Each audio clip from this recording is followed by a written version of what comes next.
Si vous trouviez que l'énigme était compliquée, attendez de voir la solution. Déjà, il faut connaître une technique qui va vous permettre de savoir si une affirmation est vraie. Par exemple, si je veux savoir si A est aléatoire, je vais poser la question à B de cette façon-là. Si je te demandais si A est aléatoire, répondrais-tu Ja?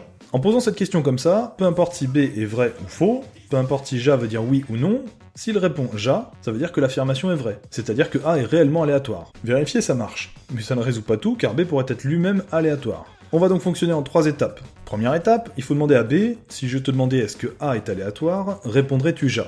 On a donc 2 réponses possibles. Si B répond Ja, soit B est aléatoire, puisqu'il a répondu au hasard, soit B n'est pas aléatoire, et dans ce cas sa réponse indique que A est aléatoire. Dans les 2 cas, s'il répond Ja, ça veut dire que C n'est pas l'aléatoire. Et si B répond Da, soit B est aléatoire, toujours parce qu'il a répondu au hasard, soit C est aléatoire car sa réponse indique que mon affirmation était fausse, peu importe s'il est vrai ou faux. Dans les 2 cas, s'il répond Da, ça veut dire que A n'est pas l'aléatoire.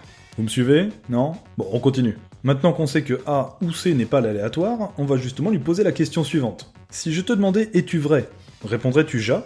Toujours avec notre fameuse technique, et puisqu'on sait qu'il n'est pas l'aléatoire, s'il répond Ja, ça veut dire qu'il est vrai. Sinon, ça veut dire qu'il est faux. À ce moment-là, on a posé 2 questions et on a identifié un seul dieu, vrai ou faux. Pour la 3e étape, on va donc poser la question suivante au dieu qu'on a identifié comme étant vrai ou faux. Si je te demandais est-ce que B est aléatoire, répondrais-tu Ja? Toujours la même technique, s'il répond Ja, ça veut dire que B est l'aléatoire, sinon ça veut dire que c'est l'autre. Et par déduction, maintenant qu'on sait qui est vrai ou faux et qui est aléatoire, on en déduit qui est le dernier. Et là on vient de terminer l'explication, pourtant personne n'a compris, revenez en arrière si vous voulez la comprendre. Et voilà, je vous laisse compter vos points, ne vous inquiétez pas si vous n'aviez pas beaucoup.